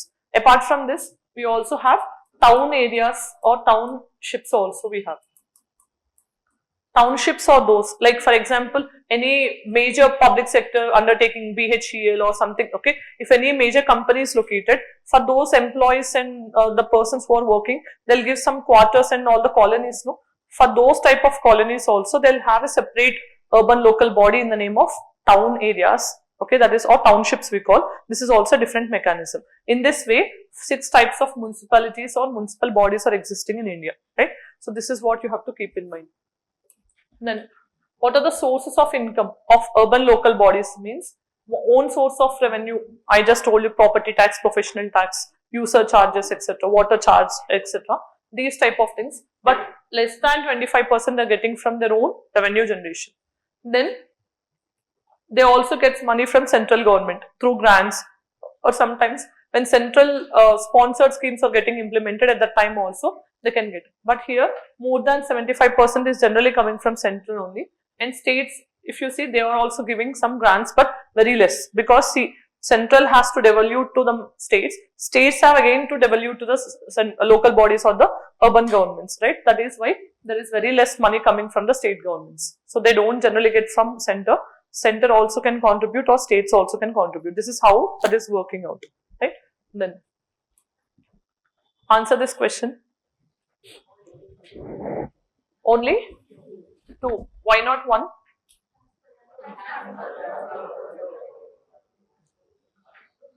Does he have any control? I just told you in the beginning. Controller, Auditor General, he is doing auditing job. He is not having any control. No, I just told you, in British, before the money is actually taken also, he has to give approval. But in India, after the money is spent, Controller, Auditor General is auditing. So he has no control over the money, is correct. This statement is also correct. So answer is both 1 and 2. Right? Clear up. British lo mundu kuda approval kavali. Money use cheyalantene Controller and Auditor General has to give approval. But in India, after spending, Parliament spend chesin tarvata, auditing మాత్రమే Auditor General చేస్తున్నారు. కాబట్టి మన Indian కేసులో ఈ C అనే term fit అవ్వదు. But we actually are using that in practice. Right? ఇలాంటి questions ఇచ్చే కన్ఫ్యూజ్ చేస్తారు. రిమూవల్. సుప్రీం కోర్ట్ జడ్జిని ఎలా రిమూవ్ చేస్తామో సేమ్ ప్రాసెస్. 2 హౌసెస్, లోక్సభ, రాజ్యసభలో మినిమం 100 మెంబర్స్ ఇనిషియేట్ చేయాలి. లోక్సభ అయితే, రాజ్యసభ అయితే 50 మెంబర్స్ ఇనిషియేట్ చేయాలి. ఇనిషియేట్ చేసిన తర్వాత స్పీకర్ ఆర్ చైర్మన్ అడ్మిట్ చేయొచ్చు, అడ్మిట్ చేయకపోవచ్చు. మోషన్ అనేది అడ్మిట్ చేశారు అని అంటే ఎంక్వైరీ ఉంటుంది అనమాట. 3 మెంబర్ కమిటీ ఉంటుంది, వాళ్ళు ఎంక్వైరీ చేయాలి.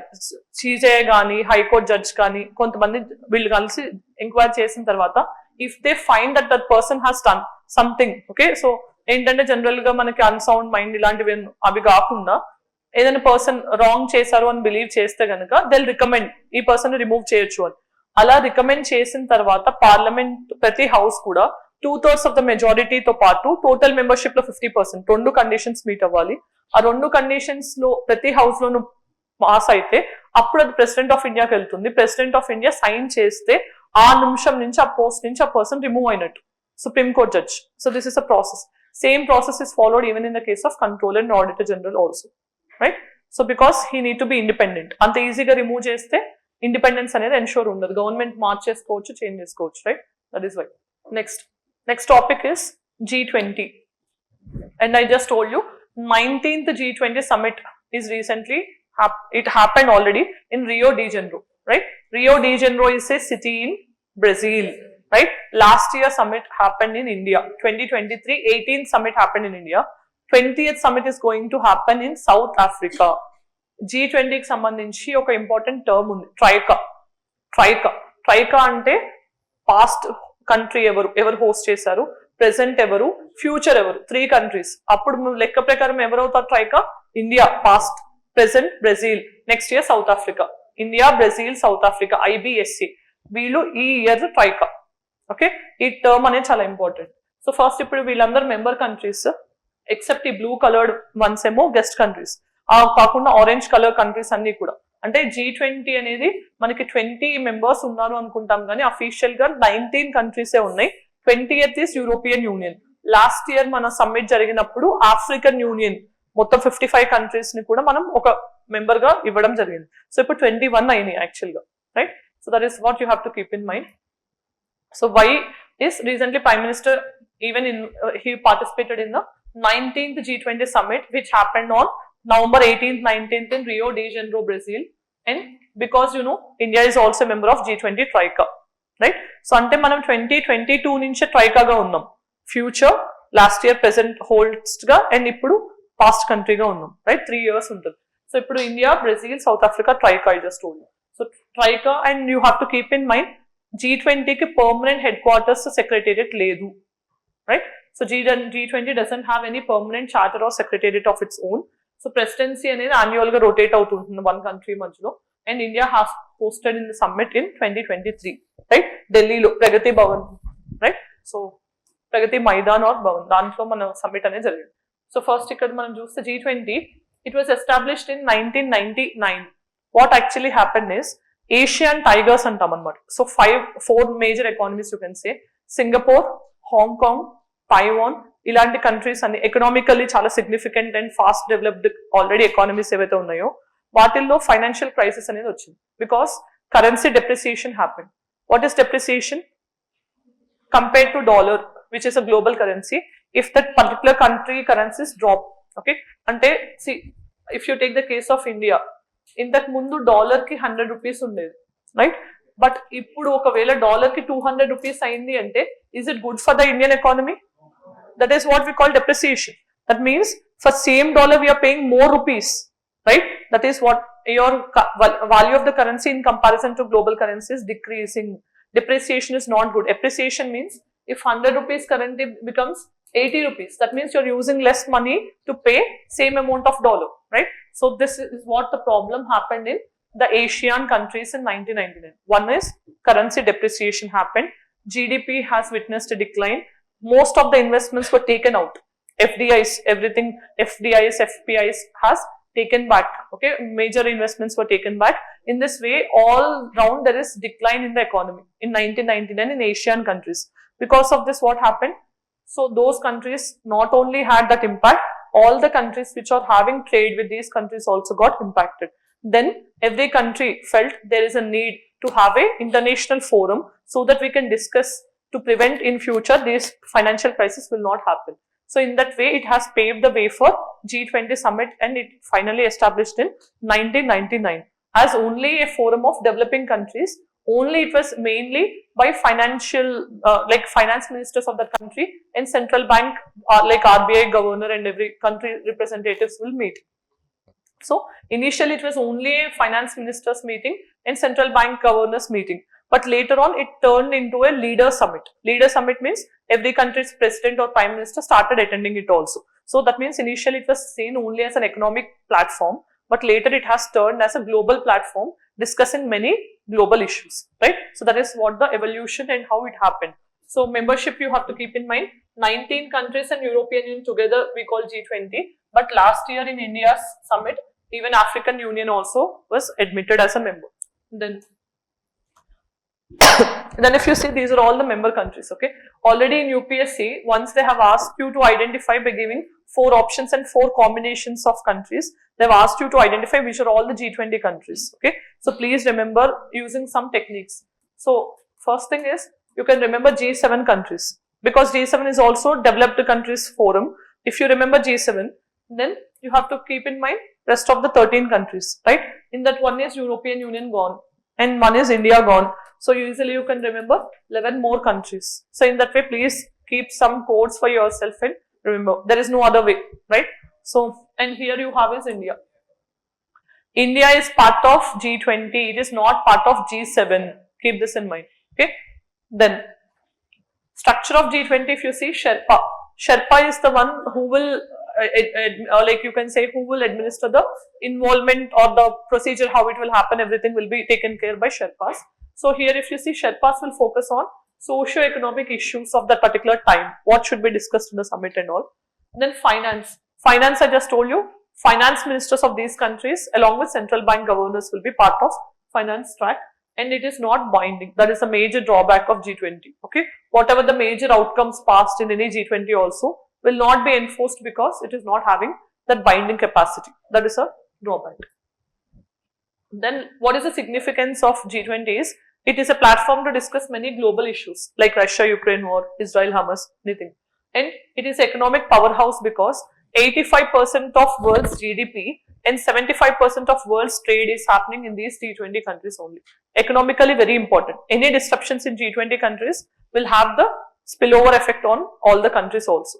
Then global governance also. It is facilitating when every leader of this country talks and they have a common platform to discuss. It is also ensuring global governance is without any disruptions in these things.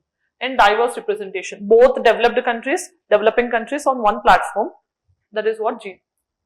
Then highlights of the present summit and what is India's role or vision in this particular G20 summit means, our Prime Minister has highlighted what are India's climate ambitions. I just told you, in the beginning, India's like G20 summit is itself only on economic issues, but later on it has turned into a global platform. It is discussing many issues. So in this context, Indian Prime Minister has highlighted India became the very first country to meet, I just told you in the beginning, in Paris Agreement, we have kept some targets, intended nationally determined contributions, right? 5 Panchamrit principles also I told you. So among those, like how we are going to meet those targets, if you see, Indian Prime Minister has highlighted that India became the very first country to reach some of the targets under Paris Agreement within time also. That is what one main thing you have to keep in mind. Then India also recently launched world's largest rooftop program, Pradhan Mantri Suryodaya Yojana or Surya Ghar Yojana also, where we are giving some subsidies and incentives for the rooftop installations and all, so that you can generate your own electricity, you can save your money and you can supply the extra thing to the grid and all, right? That is one thing highlighted by the Prime Minister. And then some initiatives were initiated also, like Global Biofuel Alliance. This was initiated in G20 summit in India. 2023 summit happened in India, I told you, no? So in that summit, India, Brazil, USA have pioneered global biofuel alliance. So you know biofuels are very much important in transition towards green energy. Biofuels are those fuels generated from living organisms, plant organisms or microorganisms or animal waste and everything. They are cleaner. They can decrease the dependence on petrol and diesel, right? So that is the first thing. And One Sun, One World, One Grid initiative. So this was launched on the sidelines of Paris Summit only by International Solar Alliance, you know, right? So this was announced in Paris Summit only. India, France, UK. These 3 countries, please remember these countries. India, France and UK.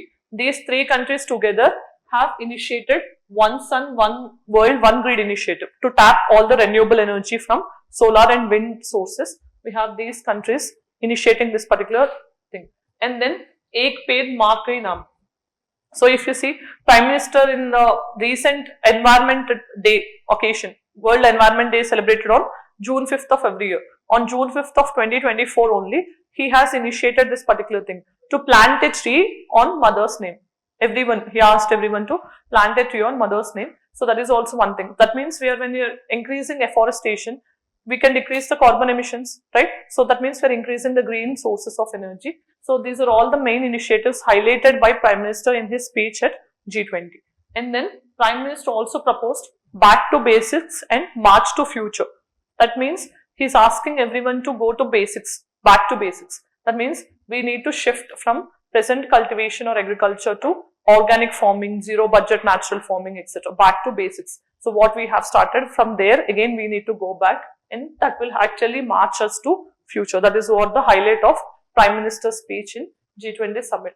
Then India also highlighted that what India has done with respect to many countries. When these countries, especially Malawi, Zambia, Zimbabwe, these countries are experiencing severe drought, food scarcity, all these issues are there. So India has given some food grain support also, and that was also highlighted by Indian Prime Minister.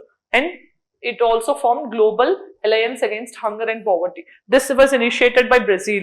Okay, so India also has joined in this particular initiative. Please remember this. It was highlighted by Indian Prime Minister in the recent summit, and India joined in this summit also. It may be asked in the examinations. And India also has taken some measures to lift almost 250 million people from poverty.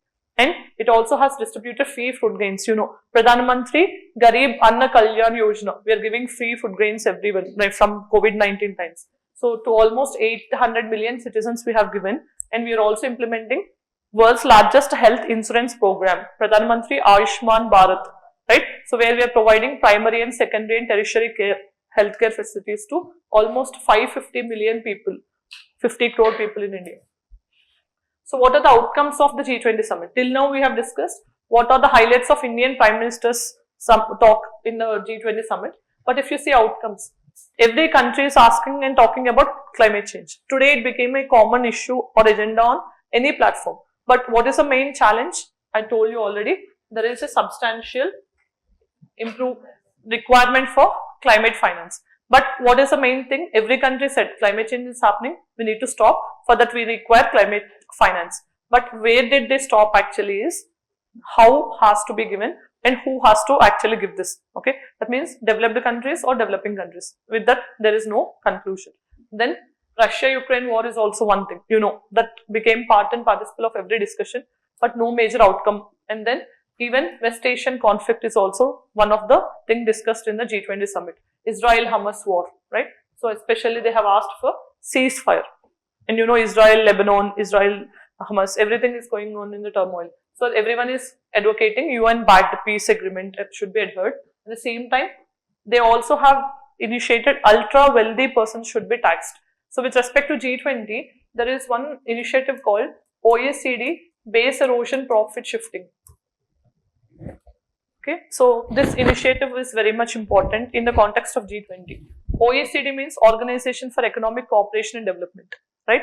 So what is this base erosion profit shifting? Right, see, first understand, I have established an industry in India. Okay, I am getting some profits from this particular thing, but if I have to again show to the government what happens, those profits have to be taxed and I'm going to lose my money. So what I'm doing is, whatever the profits I'm earning from this particular company which I established in India, I'm shifting these profits to another country, and again I'm showing that all the companies running in the losses, and then by that way I'm trying to avoid the tax payment. That is what we call it as base erosion. That means erosion at the base and profit is getting shifted so that we are trying to avoid the taxes. So that is one initiative of OECD and G20 countries to combat tax avoidance mechanisms in the developing countries. Right? So that is also one initiative agreed in this particular summit. And then many countries also has initiated, especially with respect to hunger. I just told you, Brazil has started this initiative. Okay, Global Anti-Hunger Alliance or association. So India also has joined as a member country along with 147 countries, right? So, and if you see, we wanted to mainly eradicate hunger. That is the main agenda of this particular organization. So answer this question. This was a PYQ asked in 2023. When G20 summit happened in India, they asked this question. G20 was originally established as a platform for finance ministers and central bank governors, correct? Second, digital public infrastructure is India's priority. Why cannot be priority? In the recent times, government is promoting digital economy. When digital economy is on the agenda, why not digital public infrastructure will be the priority? When India hosted G20 summit in 23, it was one of the agenda, right? And at the time that was asked because to test you whether you are aware of what India is trying to bring on the platform of G20 from India's side, because India is the host. So both 1 and 2 is the answer. It was asked in 23 prelims. Then next topic.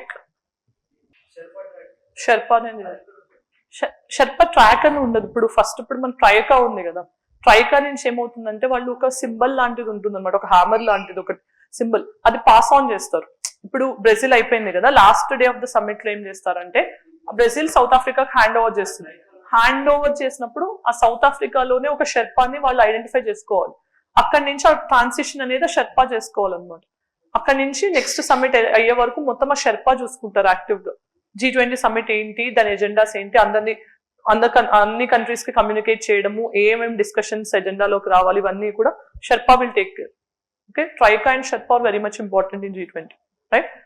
Then Next topic we have is new collective quantified goal. So this is very much important. ఈ term ఏంటి కానీ basic గా కూడా అడిగే chance ఉంది, right? Because ఇప్పటి వరకు నేను చెప్పింది ఏంటి, క్లైమేట్ ఫైనాన్స్ అనేది చాలా ఇంపార్టెంట్. బట్ క్లైమేట్ ఫైనాన్స్ లో developing countries and developed countries have different approaches, right? So developed countries are not ready, but developing countries want climate finance to fight against climate change. So in this context, what happened is, I told you before Paris Agreement, COP 15 జరిగిందో in 2009, that happened in Copenhagen in Denmark. At that time, first time they have agreed that developed countries have to sponsor every year $100 billion to developing countries. Developing countries ki $100 billion అన్ని countries, developed countries ఇస్తే ఆ money use చేసుకుని developing countries will shift from fossil fuel to non-fossil fuel or renewable energy or climate change fight చేసే కెపాసిటీని వాళ్ళు enhance చేసుకోవడానికి initiative అనేది మనం 2009 డెన్మార్క్ లో స్టార్ట్ చేసాం. But what actually happened is, I just told you, there is no pass on of the effect. $100 billion ఒక year లో కూడా ట్రాన్స్మిట్ అవ్వలేదు.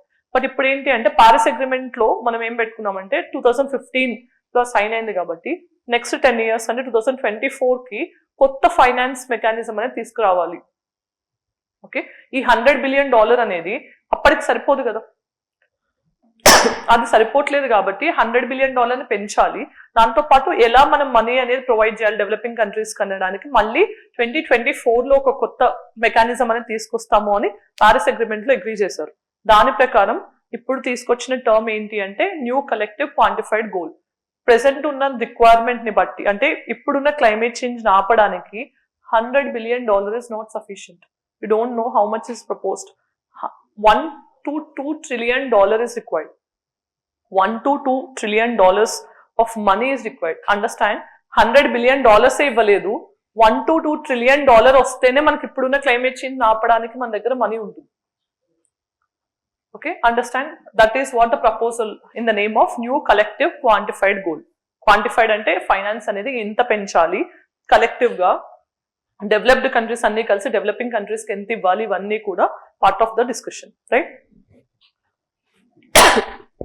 So if you see here, this is also on the discussion in the COP29 summit happened in Baku of Azerbaijan. So if you see the background, 2009 law, COP15 happened in Copenhagen, I just told you. So where they have agreed developed countries will set a target of $100 billion per year. See, it is not one time, per year, and it has to be by 2020. అప్పటి వరకు కూడా అంటే 2009 నుంచి start చేస్తే 2020 వరకు every year $100 billion has to be given by developed countries to developing countries. But what happened in 2015? Paris Agreement, it agreed to set a new collective quantified goal. అంటే ఈ $100 billion change చేస్తూ కొత్త goal అనేది 2024 లో set చేస్తామని Paris agreement లో they have agreed. So that is what new collective quantified goal. It is nothing but how much is the target or how much amount has to be used for climate finance అనేది. It indicates the funds that should be used or mobilized annually to fight against climate change. So now if you see, it is estimated we have to shift from $100 billion to $2 trillion. Okay, anta money untene we can fight against climate change as of now. That's the main thing. So need, if you see, $100 billion is inadequate in the recent times because of the climate change, and it is not sufficient for developing countries. And the new goal of $100 billion is only political.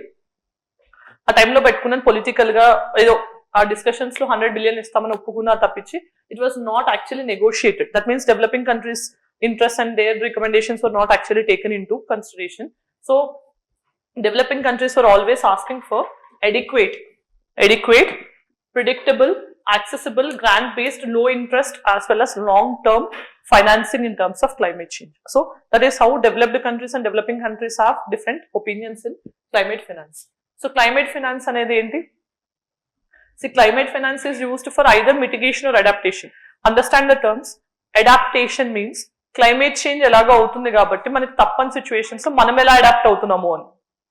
How we are making ourselves adaptable. అంటే climate smart agriculture కానీ, okay, climate resilient agriculture కానీ, ఇలాంటివన్నీ start చేస్తే దాన్ని adaptation అంటాం. Mitigation అంటే ఏంటి? Climate change ని తగ్గించడానికి మనం ఏం చేస్తున్నాము అని. అక్కడ అడాప్టేషన్ లో మనం తగ్గించడానికి ఏం చేయట్లేదు. We are making our cells adapted. right? So mitigation and adaptation are two important things in climate finance. So first ఇప్పుడు చూస్తే క్లైమేట్ ఫైనాన్స్ అనేది ఎవరు ఇవ్వాలి అనే దానికి డెవలపింగ్ కంట్రీస్ ఏమంటున్నాయి, developed nations already have taken the emissions కదా, అంటే వాళ్ళ వల్లనే ఎమిషన్స్ వచ్చాయి కాబట్టి they have to take the lead. That is the stand of developing countries. And you know 1994 UNFCCC even said high income countries have to provide climate finance to the developing countries. appudu kuda ade chepparu. And then but high income countries are yet to fulfill the pledge. ippadi varaku kuda I told you there is no $100 billion given in 1 year, right? That means developing countries are asking but developed countries are not given. But this is important from your static environment point of view also. So first thing is, what are all the initiatives we have, major initiatives to initiate climate finance? First one is Global Environment Facility. So this was founded in 1991. ఇది ఏంటంటే మనకి environment లో 5 conventions కి finance mechanism గా work చేస్తుంది. 5 conventions are important. UNCBD, Convention on Biological Diversity, UNFCCC, Convention on Climate Change, then UNCCD, Combat Desertification. ఈ మూడు Rio earth summit లో వచ్చిన అవుట్కమ్స్ చాలా important. Then fourth one we have is Stockholm convention on persistent organic pollutants. Persistent organic pollutants అంటే ఏవైతే pollutants atmosphere లో release అయ్యి చాలా లాంగ్ వరకు కూడా డిగ్రేడ్ అవుతుంది అలానే ఉంటాయో వాటిని పర్సిస్టెంట్ ఆర్గానిక్ పొల్యూటెంట్స్ అంటాం, right? So Stockholm convention on POPs, that is also one major convention financed by GEF, along with Minamata Convention on Mercury Pollution. So 5 conventions are getting money from Global Environmental Facility, established in 1991. Then Adaptation Fund, ఇది 2001 లో establish చేశారు. Especially ఇక్కడ ఏంటంటే Kyoto protocol. Kyoto is the third conference of parties to UNFCCC. Kyoto అనేది city in Japan. ఇక్కడ ఏంటంటే first time మనం green house gases ని ఐడెంటిఫై చేసాం. క్యోటోలో 6 గ్రీన్ హౌస్ గ్యాసెస్ ని ఐడెంటిఫై చేసి వాటి ఎమిషన్స్ ని కంట్రోల్ చేయడానికి కొన్ని టార్గెట్స్ పెట్టాం అనమాట. ఫస్ట్ 2008 వరకు, తర్వాత 2008 నుంచి 2020 వరకు, 2012 నుంచి 20 వరకు సెకండ్ ఫేజ్. అలా కొన్ని రియలిస్టిక్ టార్గెట్స్ పెట్టింది క్యోటో ప్రోటోకాల్. ఆ క్యోటో ప్రోటోకాల్ లో ఉన్న వాటిని మనం ఎలా రీచ్ చేయాలి అనడానికి అడాప్టేషన్ ఫండ్ అనేది ఒకటి 2001 లో ఎస్టాబ్లిష్ చేయడం జరిగింది. Then green climate fund, this is also important. నేను ఇప్పటి వరకు చెప్పిన $100 billion ఏదైతే ఉందో ఆ మనీ అనేది గ్రీన్ క్లైమేట్ ఫండ్ లోకి వెళ్ళాలని, ఎందుకంటే 2009 COP లో జరిగిందని అని చెప్పాను కదా, అంది దానికోసం అని చెప్పి 2010 లో ఒక ఫండ్ క్రియేట్ చేశారు. అంటే $100 billion వాళ్ళు ఇచ్చినప్పుడల్లా మనం ఈ మనీ దీంట్లోకి డిపాజిట్ చేసి మనం దాని నుంచి మనం యూజ్ చేసుకోవాలి అనే ఆబ్జెక్టివ్ తో. But what actually happened, you know, they are even not giving the money and this was not actually used much. So దీనికి వరల్డ్ బ్యాంక్ అనే ట్రస్టీగా ఉంటుంది. Okay, so World Bank is a trustee of Green Climate Fund. It is headquartered in Seoul, South Korea, Green Climate Fund, right? So then it is a primary vehicle for channelizing all the money. Then carbon pricing.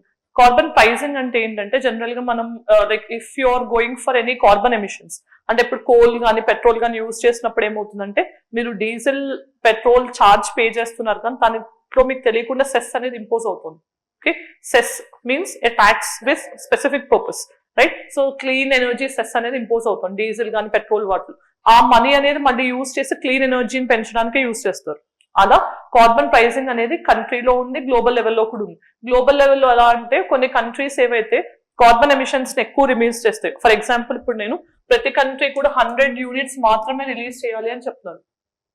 Okay, but కొన్ని countries లో only 60% emissions ఉన్నాయి, అంటే 40% వాళ్ళు తక్కువ emit చేస్తున్నారు.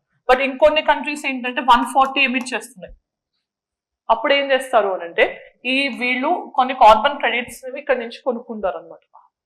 Same ఇప్పుడు కొంతమంది expenditure ఎక్కువ చేస్తే అప్పు కావాల్సి వస్తుంది, కొంతమంది సేవింగ్స్ చేసిన వాళ్ళు అప్పు ఇచ్చే పొజిషన్ లో ఉంటారు.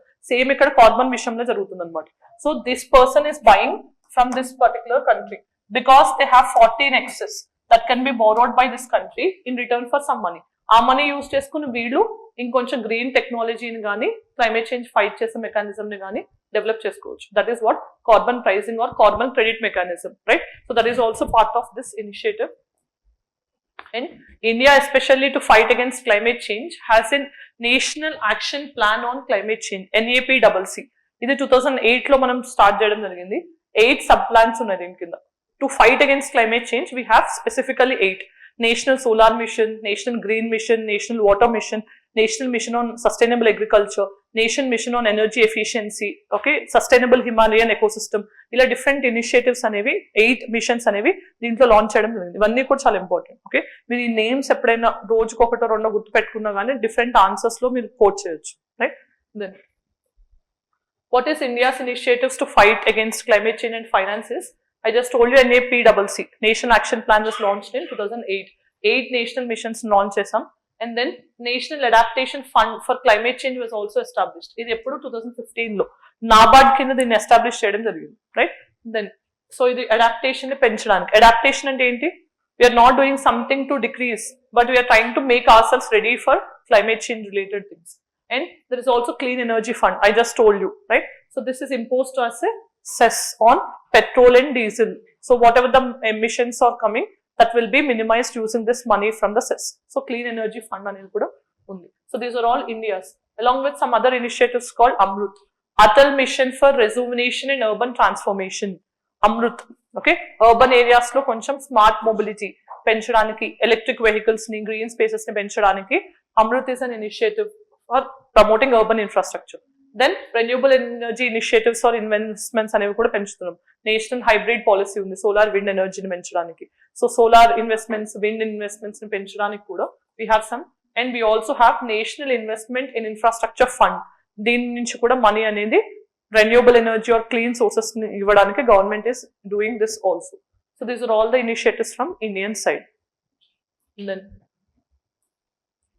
answer this question with respect to Green Climate Finance or Green Climate Fund. Only one.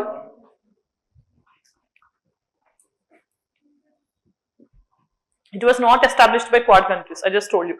Quad is a recent grouping, but I told you Green Climate Fund was established in 2010 itself, right? So only one is the answer. Second one is wrong. Next topic is civil servants, right? So I'll take hardly 5-10 minutes. Please keep on patient. Okay, I know you are feeling hunger, but still, right? So if I cannot go fast, I have to take some time extra. Please allow me. Civil servants and social media. I'll just make it somewhat fast also. Please understand. So in the recent times, I just told you Kerala government has suspended 2 IAS officers just because they have used social media to communicate, and that they thought that is like a crossing of Lakshman Rekha. Right, so that means whether there is a code of conduct mentioned for civil servants or not. So All India Service Rules 1968 clearly say that there is a code of conduct for civil servants, but 1968 rules did not mention about social media. That's the main problem. So whether they actually can use social media, how can they use or how cannot, those rights are not actually there. So with respect to that, there is a debate that sparked whether All India Services officers can use social media to reach out or not. That's the main thing. So if you see, it is all questioning the ethical standards of your integrity, probity, okay, honesty, etc. Whatever the things we generally don't have that, right? So then with respect to public communication, what are all these All India rules talking about is, first thing that's saying like you can use it for only public communication, only for bona fide reasons. Bona fide means with good intention, no with bad intention. But you are not allowed to criticize the government policies, because that is why I generally advise you not to criticize the government in your answers also, because as you're aspiring for government service, you cannot criticize the government also, right? The same is here. And then they cannot even indulge in any court cases without the government approval also, right? You have to inform if you want to participate in anything also. And sometimes you cannot behave in a manner that you are not a civil servant at that time, or you are not going to be a civil servant. And sometimes you need also some provisions with respect to social media conduct also. So then what are the pros? What are the advantages of going for social media? First thing is enhanced public engagement. So people will know what you're doing by seeing the things, because everyone is busy in their works. They cannot find out to the collector's office or SP office, and they cannot see what is the level of work being done, right? So it is a platform for public engagement. Then improve the transparency and accountability. We can understand what the collector is doing and everything. And at the same time, positive public perception also will be developed. So people will judge. Like I told you earlier also, one of the SP in Adilabad was actually transferred for political reasons. But people, after seeing what he has done for the welfare of Adilabad, so they have asked, we want that person back. That means If you're doing good, people will back you. That is also one thing. And knowledge sharing and collaboration. So many times, whatever the things that will be done by, innovative things done by many IAS officers or IPS, IFS officers, that will be again, once if it is shared by social media, so again it will incentivize some other person also. It will boost you people also to get into the service and all. So those are all the advantages of people or civil servants using social media. But what are the cons or the disadvantages? So first is erosion of anonymity, right? So you need not be like a person who is always in the media, right? So in the recent times, so many persons are becoming totally like civil servants only for social media, right? So sharing every status and everything, right? So then risk of misuse. So we don't know like whether that person is actually uploading all those things. Sometimes in the name of them, fans pages also can be created and they may misuse that also. At the same time, cyber security threats also can be hacked and everything. At the same time, it may distract the persons from actual duty, right, which they are entitled to do. So these are the disadvantages. Then what should be the way ahead? That means what you have to suggest is there has to be clear guidance, because I just told you 1968 rules are only talking about the code of conduct, but there is no mention about social media use. So you have to specifically mention what they have to do, because they are not updated in the recent times. You also need to update and you mention clearly what they can use with social media, what they cannot, right? And then training and awareness is required. Avoid self-promotions. So we cannot be brand ambassadors of different products and everything.